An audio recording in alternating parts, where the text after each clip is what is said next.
front of everybody, I want to welcome Lama Sunam. Lama Sunam from Brazil.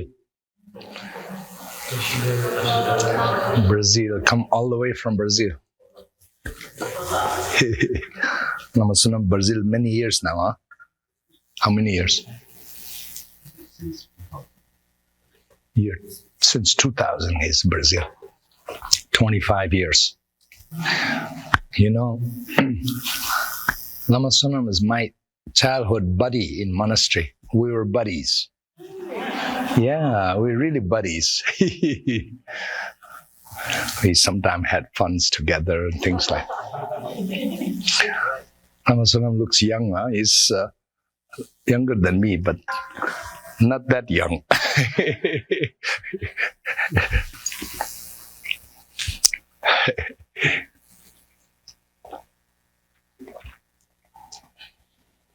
A lot of memories from our monastery time. Good and bad.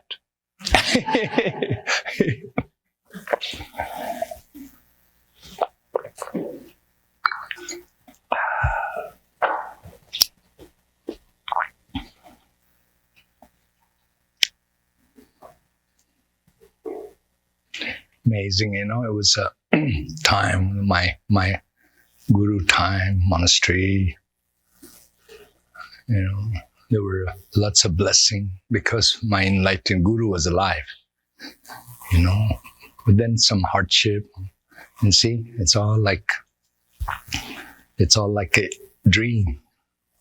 See, it's like a fantasy, it's all like a dream. See, that's what Buddhists and Bodhisattva, enlightened gurus trying to tell us. Just let it go. See? Just let it go. If you can completely let it go, then you'll be free from this nightmare. Really, you know, like nightmare, samsara is, you know. It's just so messed up. Yeah.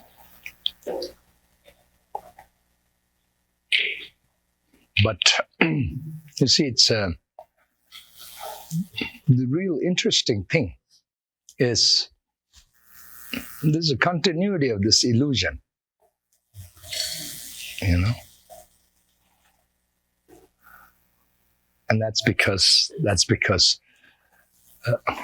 unenlightened beings holds on to illusion. That's why you have continuity. If you can let it go, it will end. You see? And the holding on is so strong, so powerful. Grip, grasping grip, hang up, holding on is so powerful, so strong. That's its experience. This is what it's. Here's the reality. There's only one reality. Okay? You experience reality moment by moment. That's all there is to it, actually. And to explain this confusion and illusion, grasping on this, how it continues, the continuity that I'm talking about, happens because your grasping is so strong, and it happens instantaneously. That's how it is. You know, moment by moment experience, you know. You had a single moment of holding on to illusion, preceded by another single moment of holding on to illusion, another one, so on. See? And then connection between them is almost like you can't tell the difference. It's continuous, one stream, you know. Yeah. So you need training, you see? This is what you need. Perfect concentration to break through. You need complete that. And not only that, of course, you need a lot of other conditions. You know, you need to purify the karma. You know, initially, you have to recognize the situation, you have to take refuge, generate bodhicitta, and find an enlightened guru, and then follow instructions sincerely and purely as you can't keep the samayas, purify the karma, practice, then focus, concentrate, meditate, concentrate. And then if you can generate perfect concentration, then that will enable you to break through this continuity. Eventually, see, that's how it really works. In Mahasiddha's tradition, the term is called awareness, but not just awareness. Sharp, penetrating present moment awareness. Why? You need to, in order to not get continually lost into this illusion. So you need that kind of awareness, And that's what the word called Rigpa is all about. Awakened mind.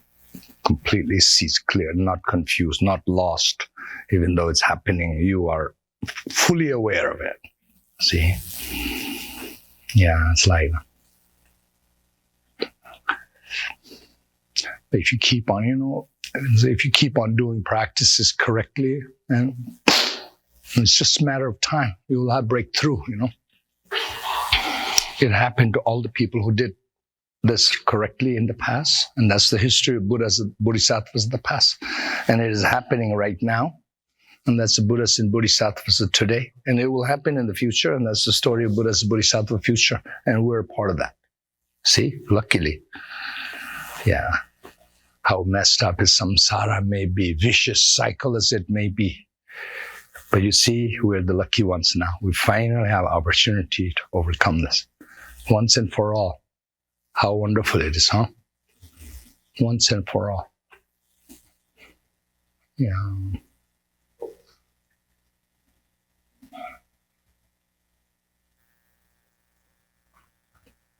Yeah, amazing.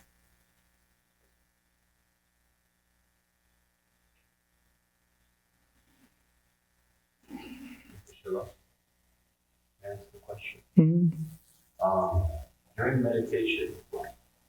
During meditation, Shamatha would say, if you experience like a kind of momentary, like this, like release, like there's a little joy that comes up, temporary.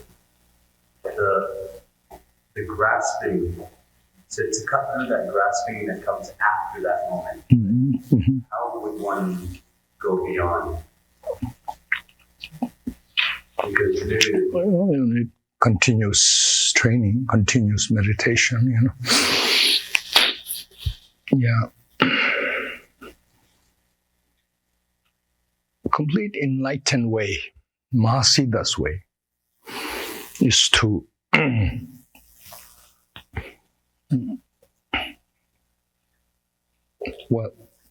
the most advanced form of meditation, in other words, it's called meditation, union of Shamatha and Vipashyana.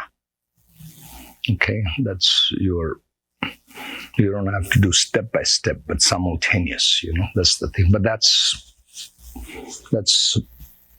99% of the time people will not be able to do. So you have to go by Shamatha and then Vipashyana. So first you have to sharpen your concentration. And that's where Shamatha comes in. Shamatha, meditation in Sanskrit, Shamatha, resting in peace. Literally, that's what it means. Calmly abiding, calm abiding meditation. Clearly focus without any distraction. One-pointedly, calmly, clearly abide. Peacefully, like that. Very clear mind. And then the incredible thing is when you train like that, you see, it's a process and habits and wonderful virtuous patterns that you can develop. If you keep doing, get better, just like anything else. If you keep on doing anything, you get better. Meditation, same thing. If you keep on practicing, then get better and better. Initially, if you say just few seconds of concentration, you can improve. 10, 20 seconds, 30 seconds, 1 minute, 2 minutes, 3 minutes, like that, concentration, improve. And then at some point, your concentration, this is the amazing thing. We have a potential to develop perfect concentration. Perfect. That's when, you will not be distracted, even while you're asleep, 24 hours. That's the thing. See? The other day, somebody asked a question from Mahamudra prayer, what's abiding like an ocean, like whatever the word was, ocean, like something, You might wonder why the metaphor ocean here. It's because, when you meditate, it's the example is used as water. Initially, when you meditate, meditation and concentration, you have so much distraction, so much thought. If you have never meditated in the past and all of a sudden trying to meditate, trying to do something like mindfulness meditation, you will realize even 1-2 seconds you're not there, somewhere else. Then you realize many seconds later, this is how your mind is. Just like your mind is afflicted, almost at the level of what we call in Buddhist literature, shooting star level, like this, like that. But then if you concentrate, focus, continually, practice, then you start to improve. So the metaphor for a beginner practitioner, when you have so much thought, so much distraction going on, is water, like a waterfall, constantly falling, thoughts and afflictions and neurotic emotions constantly coming, like a waterfall. But then you have to make an effort and continually, not give up, continually watch. And then it becomes a, stream. But it's still, it's not smooth. There's still, it doesn't flow smoothly still. See, that's the second step. Then the third step is like a river. River is not like a gushing waterfall. Nevertheless, it's still moving. You see, it's not. And you will arrive there. Shamatha meditation, river like shamatha meditation, waterfall to a stream to river like shamatha meditation. Finally, like ocean like shamatha. That's when you're found and ground and solid, and no matter what's happening on the surface, you are solid. That's the ocean of calm abiding meditation. Yeah, that's the example. I just wanted to explain that. Yeah, I thought maybe it would help. So when you can meditate like that, this part, even if you don't have guru, you can do it. Next part, you need the guru to break through. Now, for that, you need this is where the importance of enlightened lineage guru comes from. You see, it's not possible. If Vajrayana Buddha did not declare and, made that particular connection to a Vajrayana Buddha through this Mahamudra lineage and this Kagyu lineage, it's not possible. We just cannot tap into it. There's no, source for that, Yeah. My completely enlightened guru used to give example of electricity, how electricity comes from power station. And then if there was an uninterrupted,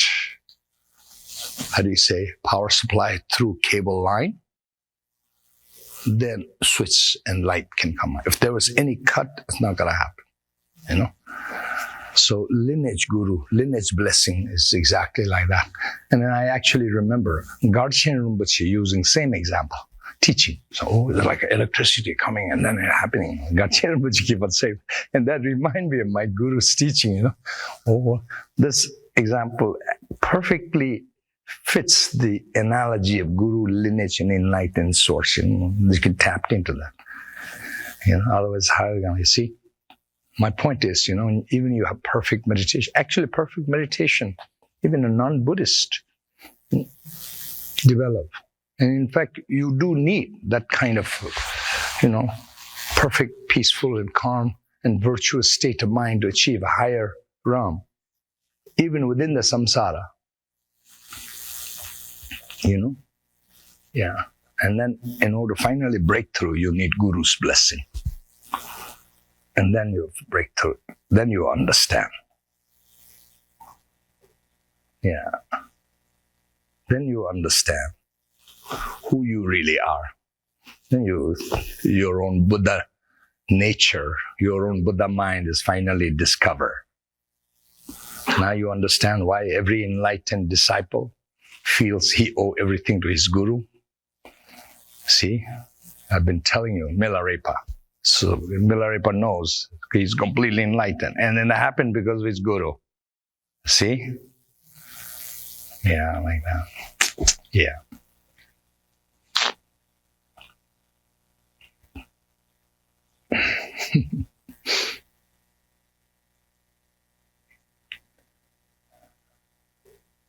Samsara is so messed up. Just shocking if you can see clearly, you know.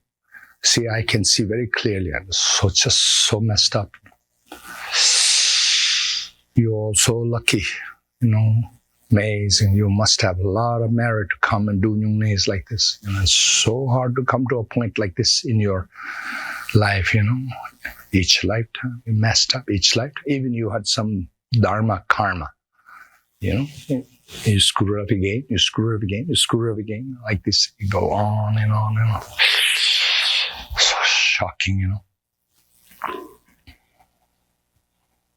So, you practice like this. This is it. This is your last struggle. See? Yeah, from here on, your problem, issue in samsara is completely solved. You will no longer struggle like the result practices. Whoever said this practice, result practice, will no longer,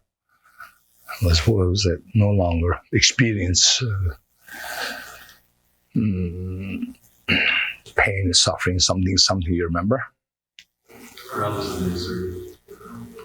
Will no longer experience the realms of misery. Realms of the misery, nor is influenced by, yeah. Evil companion. Evil companion. Such person quickly come to see Buddha Amitabha. They gain all that's worth, dwell in ease, and yeah, and all their objectives are happily met in this life. See, I don't mean to be proud. I used to tell Edie, does that make sense? This is my life, I told. You know, whatever I wish, whatever I want, like temple, monastery, building, it naturally comes. You know, I used to kind of tell Edie, you see, this is an example of that prayer. I brainwash Edie. She completely believes. I brainwashed for more than 30 years.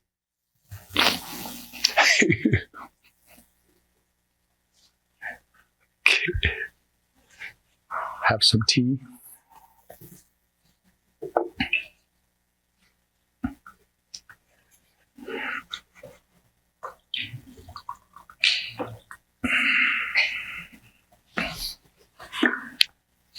Yes, dear.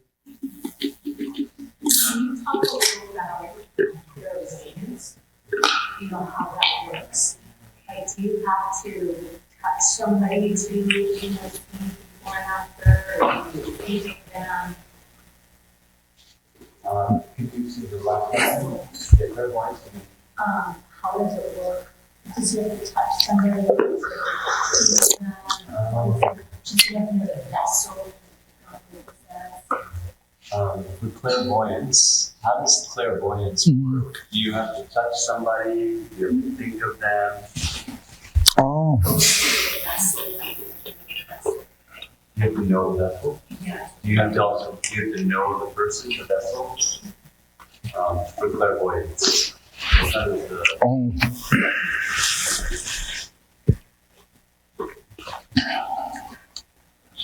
Yeah. Maybe you're talking about things like, what called modern, like psychics and so on, they call it. And that, I think, is just a very good intuition. Actually, the fact is, we're all kind of like interconnected, and then some people are very, very intuitive, very sensitive versus others. You see, so they will have a better hunch of what's really happening. But that's not the real definition of clairvoyance, though. The real definition of clairvoyance is your mind is completely clear. Your mind is completely clear, and then therefore you're able to see everything clearly. You can even see other people's mind clearly, what they're thinking even, because your mind is completely clear. Not that I'm thinking about that, and it's like that. It's because of that. So this can come from having one-pointed concentration, very clear. Yeah, people who have who have perfected shamatha has a clairvoyance ability, because their mind is very clear, not distracted anymore. Very clear, very clearly comes in. Yeah.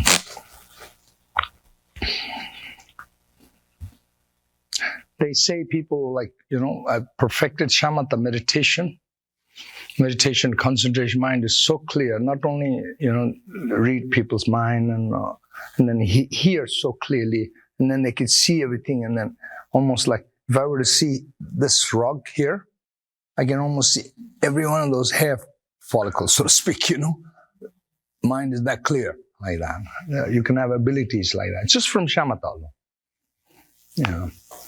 But still not understanding emptiness nature of your mind, though.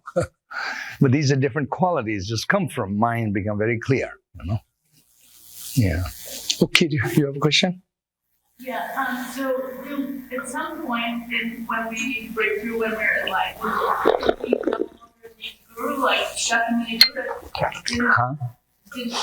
At some point when we get enlightened, do we no longer need a guru, like Shakyamuni Buddha? Then guru is within. No, guru plays the ultimate role. Then guru plays a role from an external guru, somebody who was infinitely kind, compassionate, and spiritually generous to you, that you are so devoted to then when you understand your own true nature mind, when you understand, then now guru is within. Milarepa respecting his guru so much as, how he's respecting his own enlightened mind. You see, it's like that. Yeah. And and then at some point, guru is the path. And guru is the fruit too. Like that. See? Yeah. And actually, secret mantrayana, guru is the ultimate secret. Yeah. There's no any path teaching more profound than understanding guru correctly. Actually. That's how important it is. Yeah. If you screwed up, enlightenment is not going to happen. That's how crucial it is too, Yeah. Now we're talking about authentic guru from authentic lineage, Don't mix up that with some stupid stuff, People say, oh, casually talk, No, it's very serious stuff. Yeah.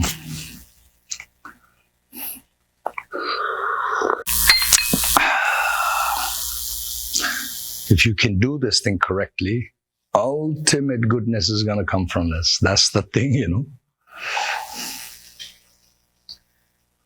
When it says in the text that in Mahamudra, you should not reject and you should not accept. What do they mean by accept? You mean grasp? Grasp. Oh, okay. Yeah. Aversion and, accept, reject naturally is attachment and aversion. Yeah. Yeah.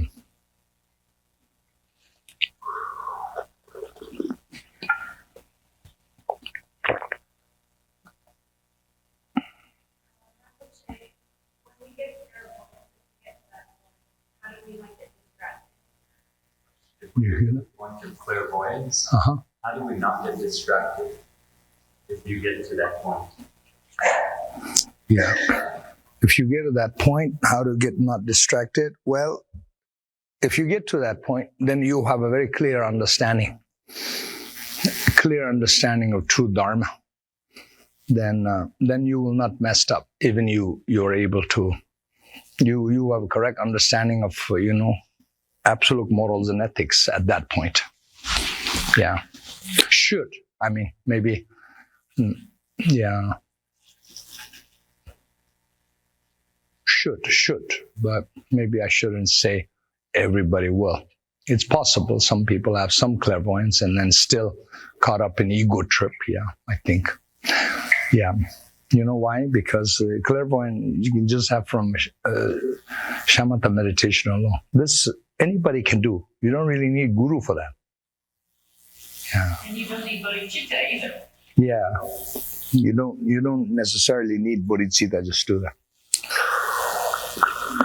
I was thinking about this phrase once and for all, and usually in common speak it's once and forever, but all of a sudden I heard it as once and for all beings. Yeah. I think that question is maybe kind of like authentic spiritual practitioner who generated a genuine, authentic clairvoyances, then they will only use to benefit sentient being and serve Buddha Dharma. And then if you're not, then you have some ability, then you might get into this ego trip, psychic, this, that, and you might messed up messed up yourself too, There's a lot of ego trip going on in the world, A lot of people, very easy to fall. Yeah. Especially if you don't have an enlightened guru's guidance, very easy to fall. I mean, with all due respect, I firmly believe that's one of the reasons why Osho thing happened. He's so brilliant, but it's ego trip, because he didn't have a real guru. This is my take on it, I like that.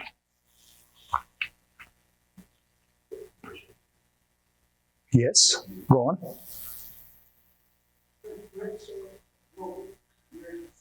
Of continuity of thought. How does memory play that if we receive information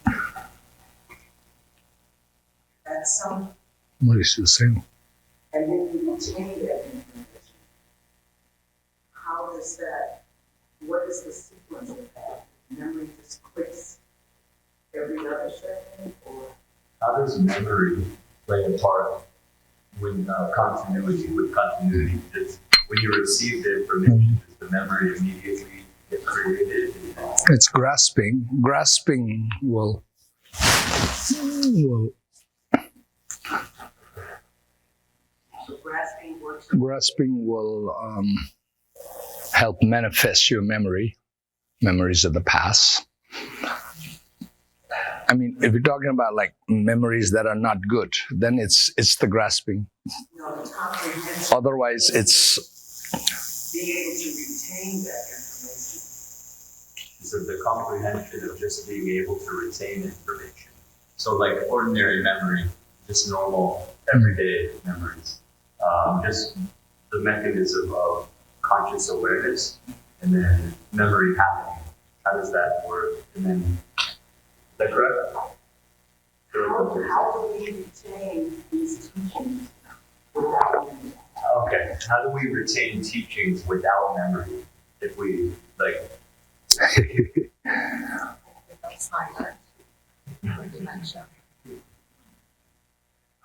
well, you have to retain memory, of course. But memory doesn't mean memory is naturally bad. But if you talk like, if memory becomes a problem, then it's a grasping problem. You see, like that. Otherwise, memory by itself is neutral phenomena, no? And part of your mind's quality. Memory is not a separate entity from your own mind,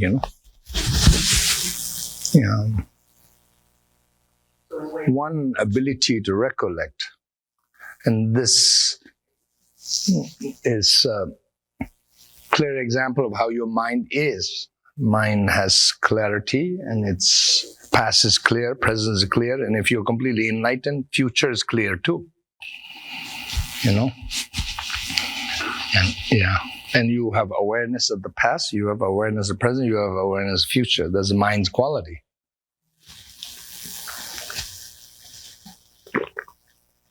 Okay, we have to start now. Can I have one last question before I go? Sorry. What? I have one last question before I go. I'm sorry. You talk a lot about letting go. How do you do that? What was that? You talk a lot about letting go. How Let it go. do you do that? How do you let go? You know, yeah, I guess that's an important question.